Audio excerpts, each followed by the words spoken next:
Rabbana hablana, ya Allah karuniai kami min azwajina. Azwaj ini kalau yang doa laki-laki ya, maka istri yang dimaksud azwaj. Tapi kalau yang doa perempuan, yang dimaksud azwaj adalah suami. Karena dalam kaidah bahasa Arab, kalau zaujatun khusus perempuan, istri. Tapi kalau zaujun bisa masuk mudzakkar, bisa masuk muannas, bisa laki-laki, bisa perempuan. Kalau zaujun yang tanpa ta. Jadi azwaj bisa diartikan beberapa istri kita, bisa jadi beberapa suami kita. Kalau yang doa para wanita gitu. Tergantung. Rabbana hablana min azwajina wa dzurriyyatina, dan jadikan semua keturunanku ya Allah qurrata a'yun, manusia yang dapat membahagiakan hatiku. Qurrata a'yun itu aslinya kan kedipan mata, aslinya makna zahirnya sesuatu yang menyenangkan mata. Maksudnya bukan mata yang senang. Senang itu tempatnya di mana? Hati. Jadi a'yun itu bermakna qulub, qalbun, hati. Karena hati bisa bahagia setelah mata memandang keindahan. Makanya bahasanya qurrata a'yun.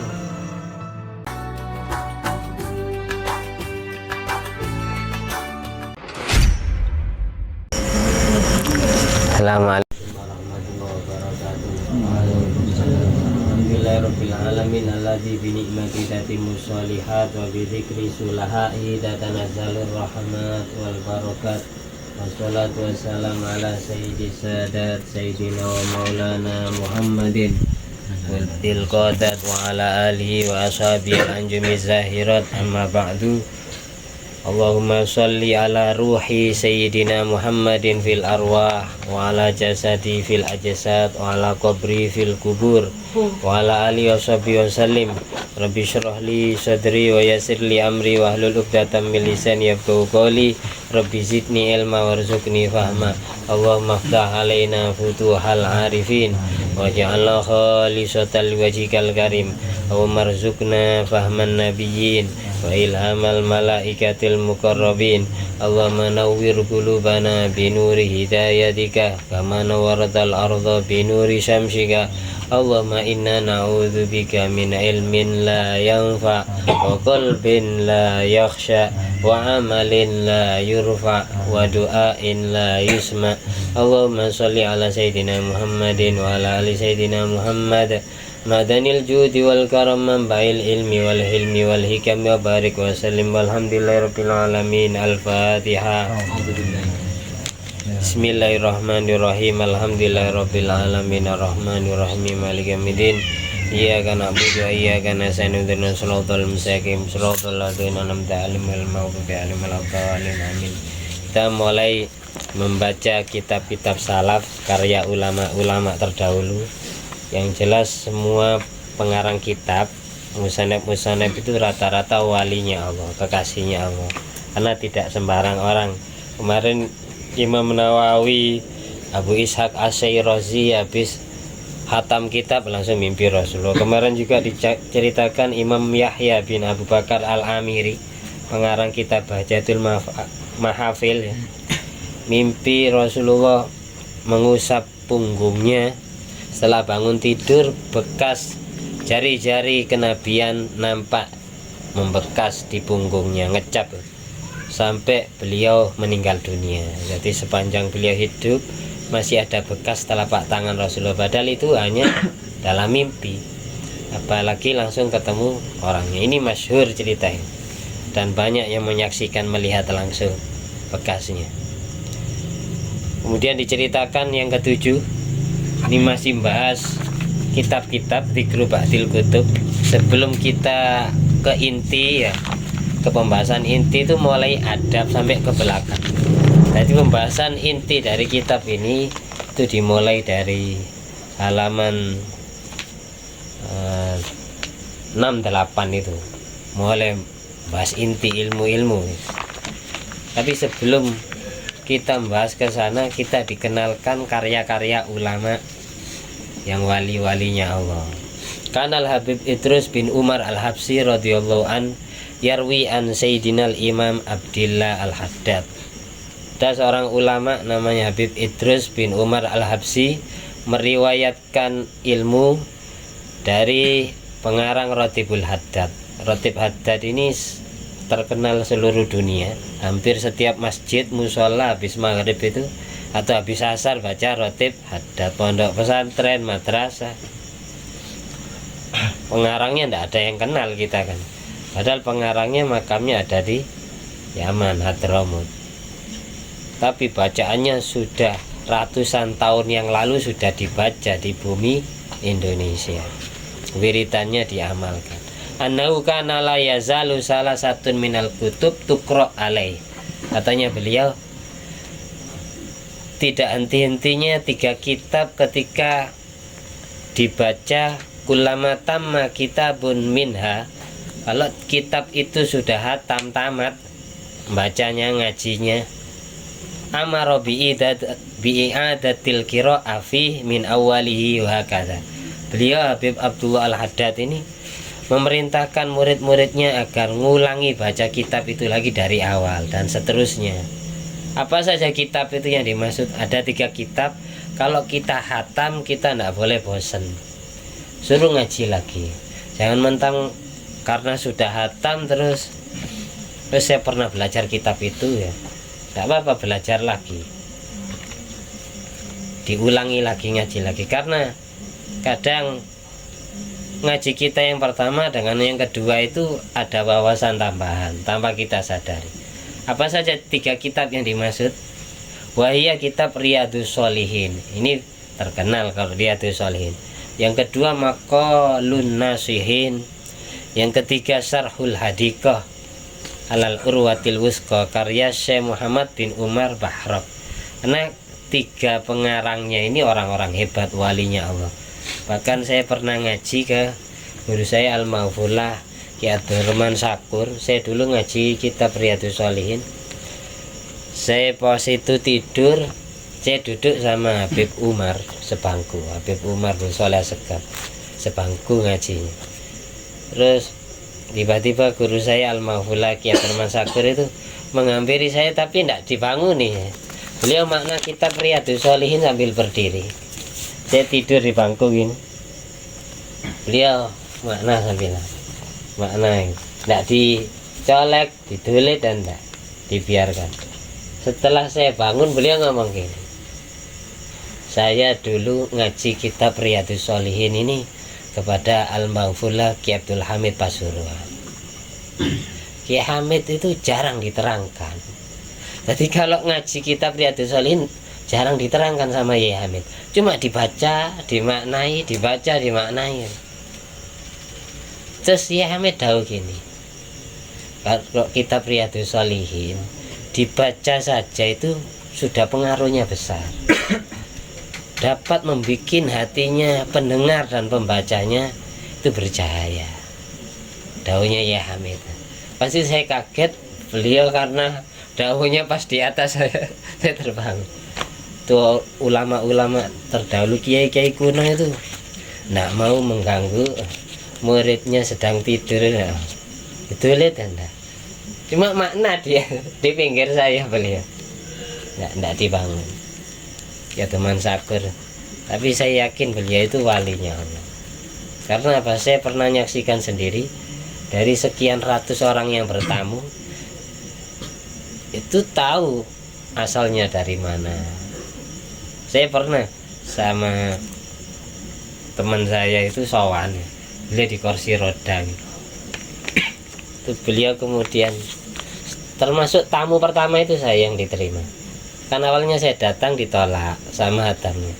Jadi tidak bisa nemui karena sakit. Hampir meninggal dunia, kurang 1 tahun hampir.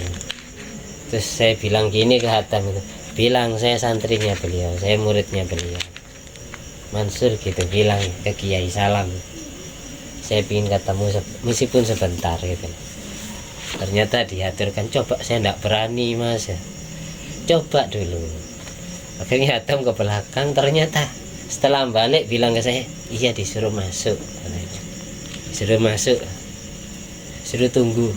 Beliau didorong kursi roda sama istri. Waktu itu Kiai bilang, "Nak perlu apa? Kalau ingin ngelampai sunnah Rasul Kiai." "Apa? Pingin apa?" "Saya ingin mencium kakinya panjenengan."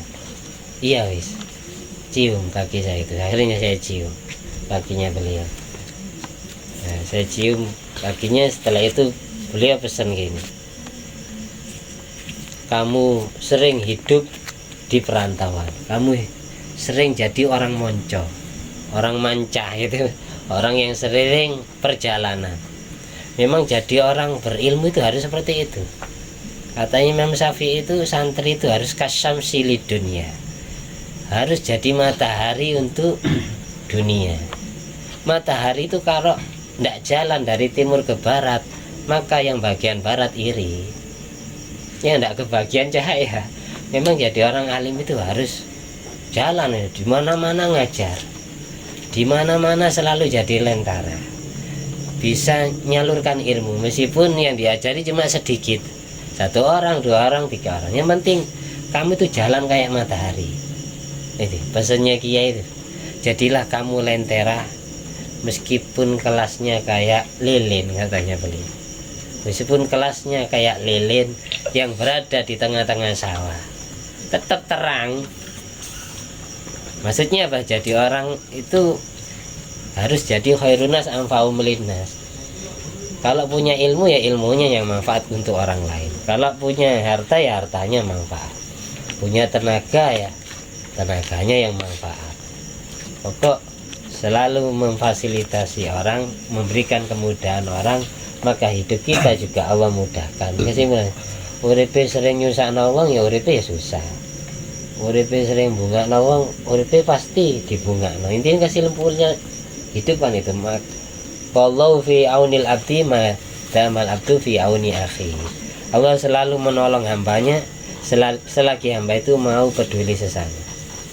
Jadi tidak adigung istilahnya.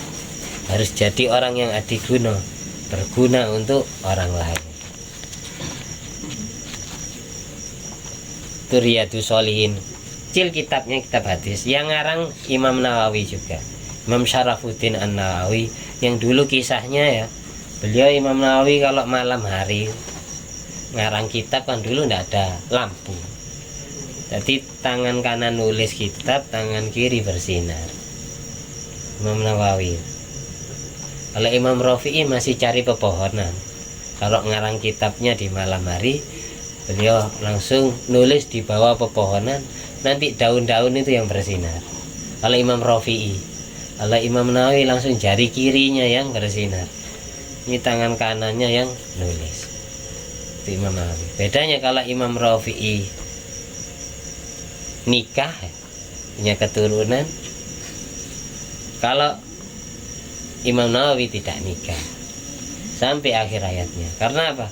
Beliau Allah bikin hatinya kasyaf, mukasyafa, bisa melihat alam malakut, alam jabarut, seolah-olah kenikmatan surga itu sudah bisa dilihat, kecantikan bidadari surga itu sudah terang di mata beliau.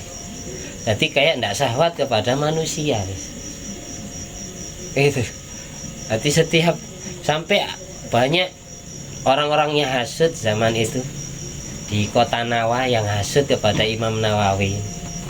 Syarafuddin An-Nawawi hasud, ngetes, nguji bener tak beliau ini tidak nafsu ke manusia.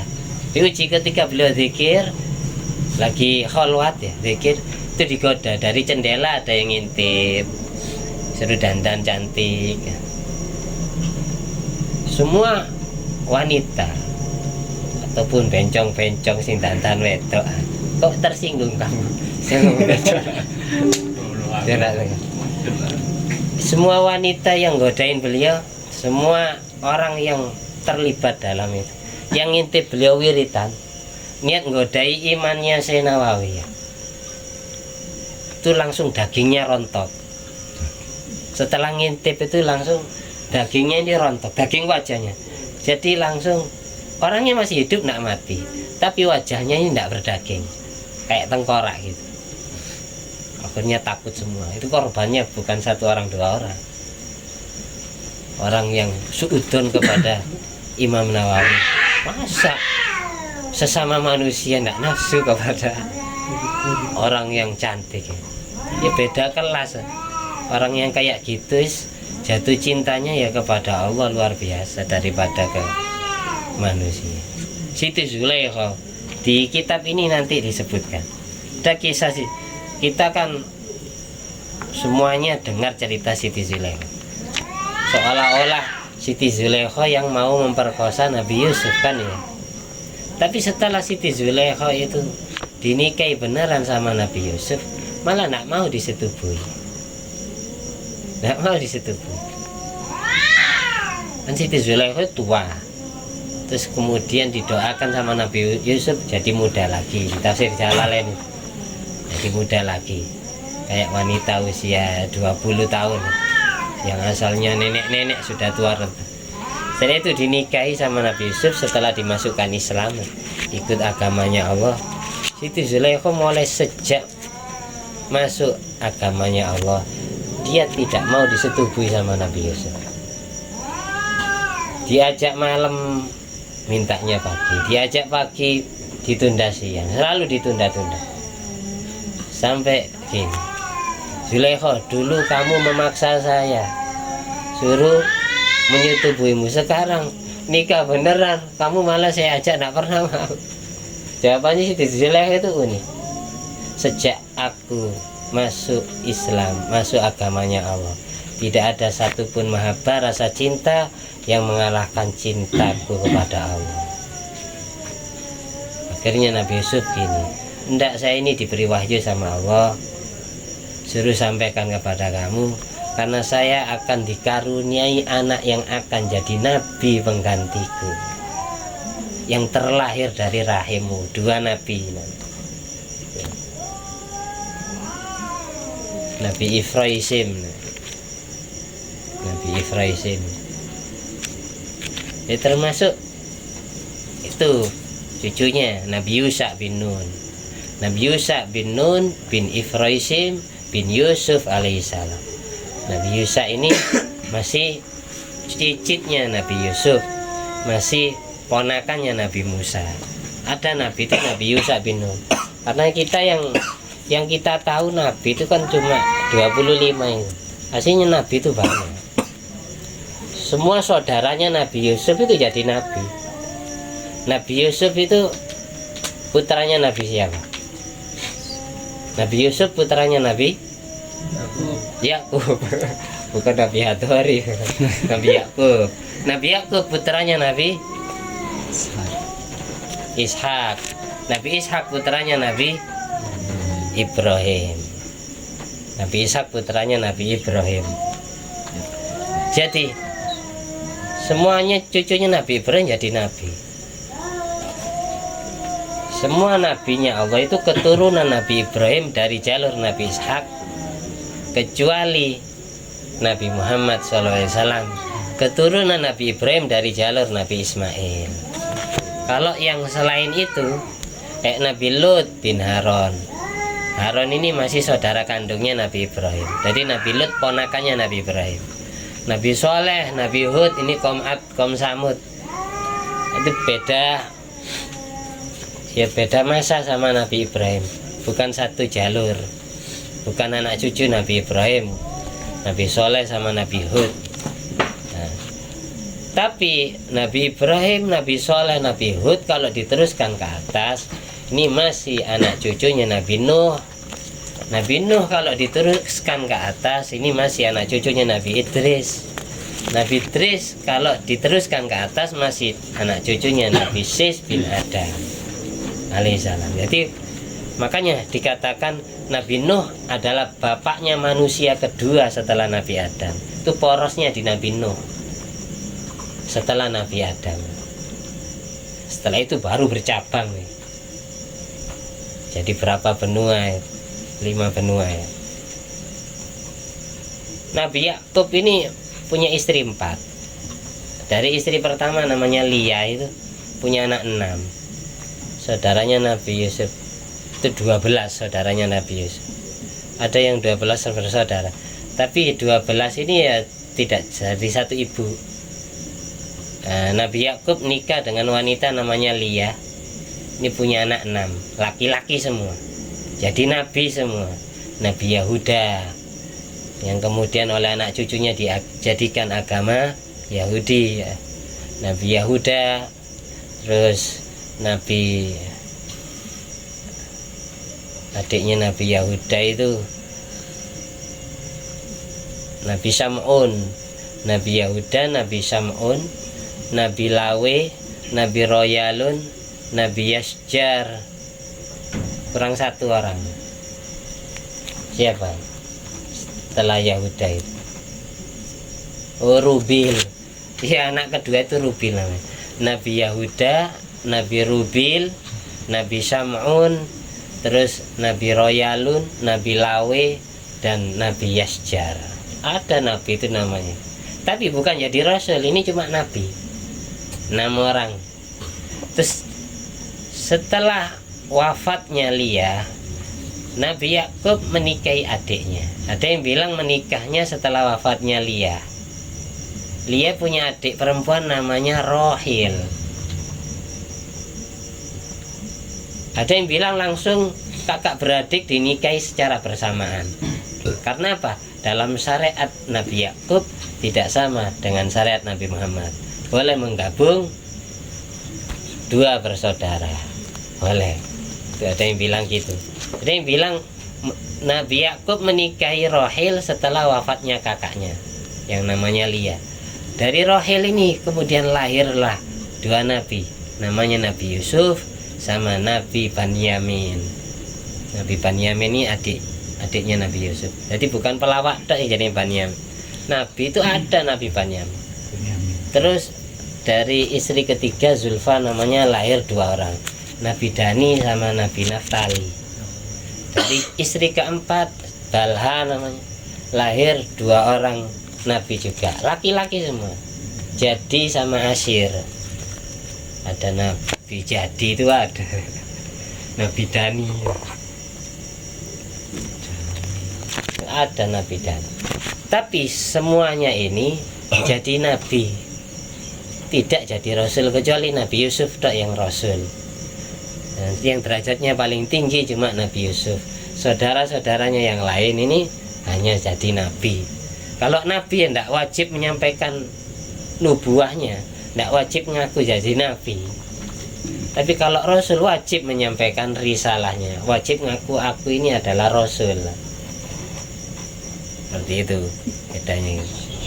Maksudnya gini, dari apa yang saya sampaikan ini ya, dapat kita tarik pelajarannya. Kita ambil doanya Nabi Ibrahim. Nabi Ibrahim ini hebat berarti tirakatnya. Padahal Nabi Ibrahim ini bapaknya ini ya membuat berhala namanya Azar. Buatkan berhalanya Raja Namrud. Tidak beragama Islam, anaknya yang masuk Islam. Maka anak Ibrahimu Yahudiyan wala Nasroniyan walakin kana hanifam muslimah. Agamanya Nabi Ibrahim Islam, bukan Yahudi, bukan Nasrani. Inna dina indallahil Islam. Semua anak turunnya Nabi Ibrahim menjadi nabi itu agamanya Islam. Jangan dikira agama Islam cuma agamanya Nabi Muhammad. Agama samawi, agama dari Allah itu namanya Islam. Karena Islam itu artinya pasrah, tunduk.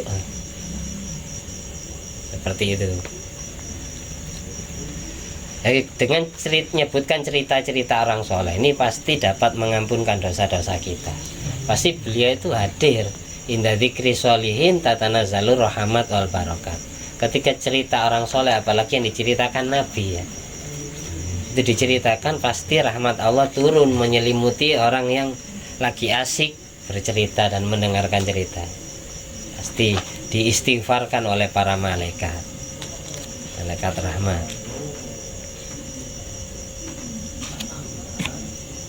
Doanya Nabi Ibrahim itu sampean ikuti. Rabbana hablana min azwajina wa dzurriyyatina qurrata a'yun waj'alna lil muttaqin imama.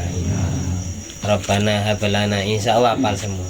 Rabbana hablana, ya Allah karuniai kami min azwajina. Azwaj ini kalau yang doa laki-laki ya, maka istri yang dimaksud azwaj. Tapi kalau yang doa perempuan, yang dimaksud azwaj adalah suami. Karena dalam kaidah bahasa Arab, kalau zaujatun khusus perempuan, istri. Tapi kalau zaujun bisa masuk mudzakkar, bisa masuk muannas, bisa laki-laki, bisa perempuan kalau zaujun. Zaujun yang tanpa ta. Jadi azwaj bisa diartikan beberapa istri kita, bisa jadi beberapa suami kita. Kalau yang doa para wanita gitu. Tergantung. Rabbana hab lana min azwajina wa dzurriyyatina, dan jadikan semua keturunanku ya Allah qurrata a'yun, manusia yang dapat membahagiakan hatiku. Qurrata a'yun itu aslinya kan kedipan mata, aslinya makna dohirnya sesuatu yang menyenangkan mata. Maksudnya bukan mata yang senang. Senang itu tempatnya di mana? Hati. Jadi a'yun itu bermakna kulub, kolbun, hati. Karena hati bisa bahagia setelah mata memandang keindahan. Makanya bahasanya qurrata a'yun. Namanya majas. Majas apa namanya? Majas istiarah. Seperti itu. Jadi mata disamakan kayak hati. Karena hati bisa senang setelah mata memandang keindahan. Kita memandang kesolehan istri, kesolehan, ketakwaan anak-anak kita, cucu-cucu kita, kan hati kita bahagia. Qurrata a'yun dikatakan manusia yang dapat membahagiakan hati. Wa ja'alna lil muttaqina imama, jadikanlah kami semua sekeluarga ya Allah imam, pemimpin bagi orang-orang yang bertakwa kepadamu. Maka anak cucunya Nabi Ibrahim Allah jadikan imam semua, pemimpin bagi orang-orang yang bertakwa, jadi nabi semua. Padahal bapaknya Nabi Ibrahim kan bukan nabi. Itu maksudnya, pelajarannya itu yang saya maksud, biar kita bisa niru. Jadi jangan nyepelekan doa itu. Jadi jangan hanya dibaca oleh mulut, tapi betul-betul diminta pakai hati. Kalau tidak bisa doa pakai bahasa Arab, maka doanya pakai bahasa Indonesia.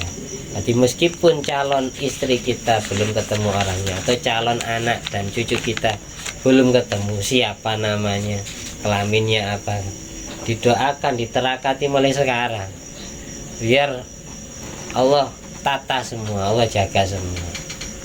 Meskipun kita mati nanti ya cucu-cucunya itu jadi orang baik semua, jadi orang hebat semua.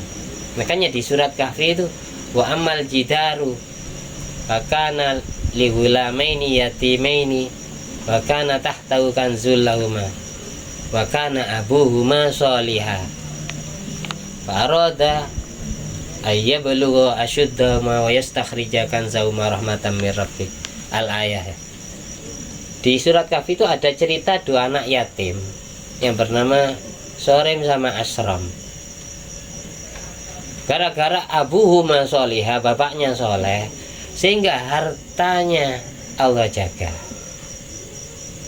dan kepribadian anak itu juga Allah jaga, jadi orang soleh juga. Bahasa wakana abuhuma sholiha itu ulama tafsir beda pendapat. Ada yang bilang abun mubasyarah, bapak langsung, gara-gara bapak pasnya, bapak pas di atasnya ini, itu yang soleh, akhirnya anaknya Allah jaga. Ada yang bilang abuhuma sholiha bukan bapak mubasyarah, bukan bapak langsung, tapi abun sabi, bapak urutan ketujuh. Kayak saya punya bapak ini Junaid, Junaid punya bapak Ulin, Ulin punya bapak Yusuf, Yusuf Hasan, terus Sobi. Ini urutan berapa? 1, 2, 3, 4, 5, 6, 7 kan, urutan. Itu gara-gara mbah yang urutan ketujuh itu soleh, orangnya ahli ibadah. Cucu yang 7 keturunan Allah jadikan wali juga kan. Tidak temu. Bagi wakana abuhuma sholiha. Ada yang bilang yang dimaksud abuhuma sholiha bukan bapak langsung pas di atasnya. Ada yang bilang bapak yang urutan ke-7, ada yang bilang urutan asyir ke-10. Ke-10 itu bisa memberikan titisan cahaya kepada anak turun urutan ke-10. Makanya kita harus berjuang ketika di atas kita tidak ada yang soleh, atau di atas kita itu tidak ada yang jadi wali semisal. Biar anak turun kita itu kecipratan barokah kita berusaha jadi orang soleh. Inna ta'atal usul tanfa'ul furu. Taatnya orang-orang tua, mbah-mbah itu akan bermanfaat kepada anak dan cucu-cucunya. Itu kesimpulan dari ayat itu gitu. Ya belajar dengan ngaji ini kita tirakatis, meskipun kita tidak paham atau kita tidak ngerti apa yang dimaksud pengarang kitab ini. Mudah-mudahan cucu kita yang Allah pahamkan. Terakhir, karena salaf yuhibbuna qira'atal ikna ala Abi Suja lil Khatib wal Habib Hasan bin Soleh al-Bahar ma qara'a ilal ikna intaha tadhkirun nas al-manhajus sawiyah. Jadi salaf ulama kuno itu banyak yang hobi membaca kitab ikna yang mensyarahi lafadznya Syekh Abi Suja Abi Thayyib karya Imam Khatib Asy-Syarbini. Bahkan ada seorang ulama Habib Hasan bin Soleh al-Bahar hanya baca fikih ikna saja. Jadi setiap wali, setiap kiai, setiap ulama itu punya pedoman fikih masing-masing. Jadi ada fikih yang diandalkan, ada yang dihatamin meskipun satu. Jangan sampai tidak sama sekali. Misalnya ada yang Fathul Qorib, ada yang Fathul Mu'in, ada yang Safinatun Najah. Safinatun Najah itu setiap musola masjid itu kan dipelajari, madrasah. Paling tidak itu pernah hatam satu kitab dulu. Kita fikih buat pedoman, buat syariat kita. Jadi kalau langsung belajar ilmu isi, syaratnya masih belum ketata karena ya acak-acakan. Tuh jadi ngatamin fikih satu itu enak buat pedoman. Syekh Abi Suja ini sangat penting saya sampaikan terakhir ya, karena banyak orang tidak tahu, apalagi yang ziarah ke makam Rasulullah SAW. Syekh Abi Suja ini bukan orang sembarangan. Jadi ikna itu cabangnya lafadz kitab takribnya Abi Suja. Kifayatul Akhyar juga mensarai kitab takribnya Abi Suja.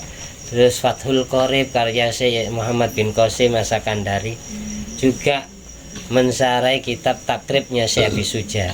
Nanti beliau punya nama dua, Abi Suja sama Abi Thayyib. Ada yang bilang qala Syekh Imam Abu Thayyib wa yustahar aidan bi Abi Suja. Abi Suja ini catatan pentingnya, wa huwa imamun nasikun, beliau seorang imam yang ahli ibadah haji umroh, abidun ahli ibadah, solehun yang soleh, washtahara fil afaq, dan beliau terkenal di penjuru dunia, bil ilmi dengan keilmuannya, wadiyana dengan kesolehan agamanya, wa waliyal qadha'a, dan beliau pernah menjabat sebagai hakim atau gubernur, summal wizarata, kemudian beliau pernah menjabat perdana menteri. Kalau perdana menteri luar negeri itu yang dimaksud wakil presiden, wizarah bahasa Arabnya. Wa kana lahu asratu anfarin yufarriquna 'alan nas as-shadaqat.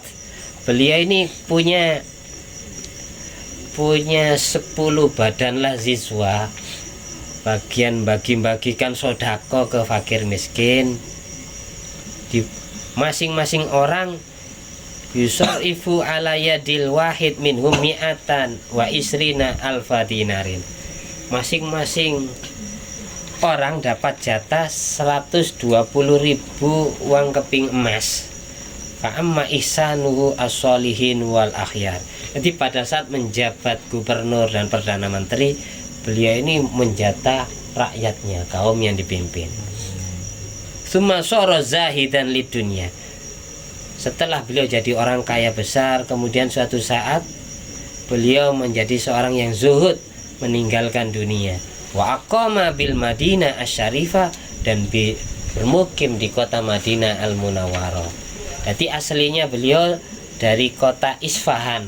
Kalau bahasa Arabnya Asbihan. Alif, shod, ba, ha panjang, nun. Asbihan. Kalau sekarang Isfahan. Isfahan itu masuknya mana? Masuknya negara Iran. Isfahan. Beliau pindah dari Iran ke Arab. Yang dipilih adalah Madinah. Untuk apa ke Madinah beliau? Wa kana yaknisul masjidah asy-syarifah. Beliau jadi marbot, tukang ngepel, tukang nyapu Masjid Nabawi. Syekh Abi Suja ini pernah sebelum meninggal dunia jadi tukang ngepel, pembersih atau nyapu-nyapu Masjid Nabawi. Wa yus'ilul masabiha, dan yang bagian nyalakan lampunya masjid. Dulu Syekh Abi Suja dulu. Tapi waktu itu orang-orang yang ada di Madinah tidak tahu kalau beliau ini ulama besar. Yang nyamar jadi marbot, yang asalnya jadi orang hebat, gubernur ya, terus wakil presiden, perdana menteri, merantau ke Madinah jadi marbot, tukang ngepel, tukang nyapu. Padahal orang kaya raya ini aslinya. Syekh Abi Suja.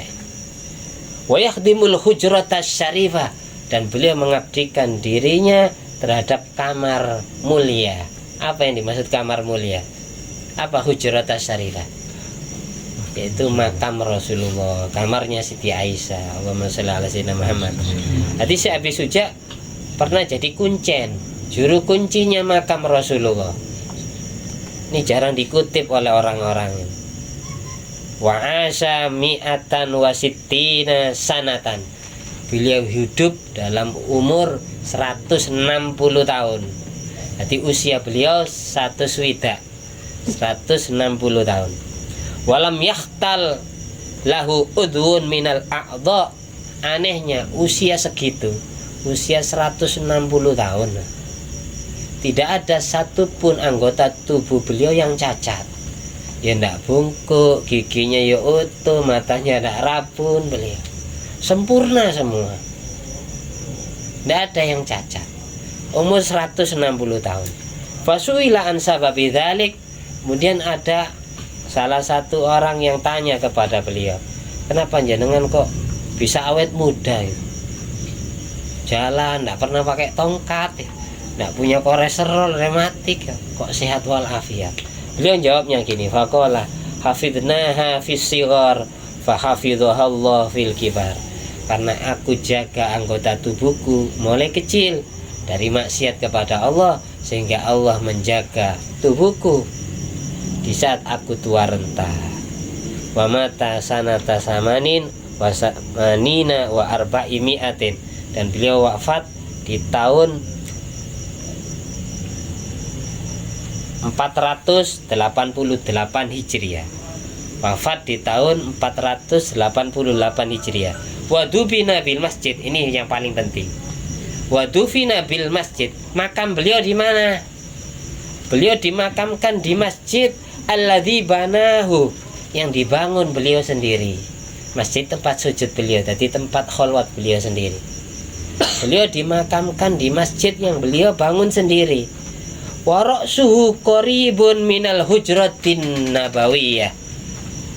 Makam beliau, kepalanya beliau dekat dengan makam Rasulullah. Wa ra'suhu qaribun minal hujratin nabawiyah. Kepala beliau, maksudnya makam, jasad beliau, kuburan beliau itu dekat dengan makam Rasulullah. Laisa bainahuma illa khotawatun yasiratun. Jarak antara makam Nabi Muhammad SAW dengan makam Syekh Abi Suja itu hanya khotawatun yasiro, beberapa langkah yang sedikit. Beberapa langkah yang sedikit, tidak mungkin 100 meter. Beberapa langkah yang sedikit. Khotawatun yasiro. Loh, sekarang kok tidak ada di sana. Itulah kehebatan orang Saudi. Ya, batu nisannya dicabut. Makanya kalau maksud saya ini cerita gini, kalau ziarah ke makam Rasulullah SAW jangan lupa kirim Fatihah ke Syekh Abi Suja, uluk salam ke Syekh Abi Suja, karena beliau itu wali besar, karena jadi kuncian, juru kuncinya makam Rasulullah bertahun-tahun sampai usia 160 tahun. Makanya ada sebagian di Raudhah itu ada tempat yang tidak boleh dilewati, mungkin di daerah situ sekitar itu beliau Syekh Abi Suja, Syekh Abi Thayyib. Beliau ini memang yatim mulai kecil, tapi ibunya Syekh Abi Suja ini kayak Siti Fatimah Zahra radhiyallahu anha, maksudnya seumur hidup tidak pernah haid, tidak pernah min seumur itu, tapi bisa punya anak. Siti Fatimah Zahra kan itu, makanya dijuluki Az-Zahra. Az-Zahra itu bunga yang tidak pernah layu, selalu mekar. Jadi beliau tidak pernah haid, datang bulan. Makanya julukannya Siti Fatimah ya Az-Zahra ya Al-Batul. Al-Batul itu wadon kang jungkung ibadah marang Allah, wanita yang fokus ibadah kepada Allah, karena tidak pernah pray puasa, tidak pernah pray baca Al-Quran, tidak pernah haid seumur hidupnya Siti Fatimah Zahra. Makanya dijuluki Az-Zahra Al-Batul, selalu ibadah, sama kayak ibunya Syekh Abi Suja. Mudah-mudahan kita dan seluruh anak keturunan kita dapat barokahnya Syekh Abi Suja,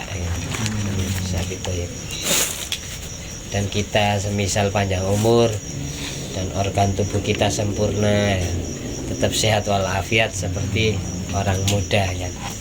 Barokahnya tawasul kepada Rasulullah SAW, kepada semua wali, khususnya Syekh Abi Suja, kepada semua wali-wali yang namanya diceritakan dan disebutkan tadi. Kabulkan hajat kami ya Allah, kabulkan doa kami ya Allah, kabulkan hajat kami ya Allah, ya Rahman ya Rahim, gampangkan segala urusan kami ya Allah, ya Rahman ya Rahim. Bijai Nabil Mustafa wal Mujtaba Muhammadin sallallahu alaihi wasallam, amin. Bisri asraril Fatihah. Bismillahirrahmanirrahim. Alhamdulillahirabbil alamin. Arrahmanir rahim. Maliki yaumiddin. Iyyaka na'budu wa iyyaka nasta'in. Ihdinas siratal mustaqim. Siratal ladzina an'amta 'alaihim ghairil maghdubi 'alaihim waladdallin. Allahumma shalli ala sayyidina Muhammad wa ala ali sayyidina Muhammad. Alhamdulillah alladzi at'amani hadzal ilma wa razaqani min ghairi haulin minni wala quwwatin. Allahumma shalli ala sayyidina Muhammad wa ala ali sayyidina Muhammad. Bi fadli subhana rabbika rabbil izzati amma yasifun wa salamun alal mursalin walhamdulillahi rabbil alamin. Bi fadli subhanaka Allahumma wa bihamdika asyhadu an la ilaha illa anta astaghfiruka wa atubu ilaik. Wassalamualaikum warahmatullahi wabarakatuh. Waalaikumsalam warahmatullahi wabarakatuh.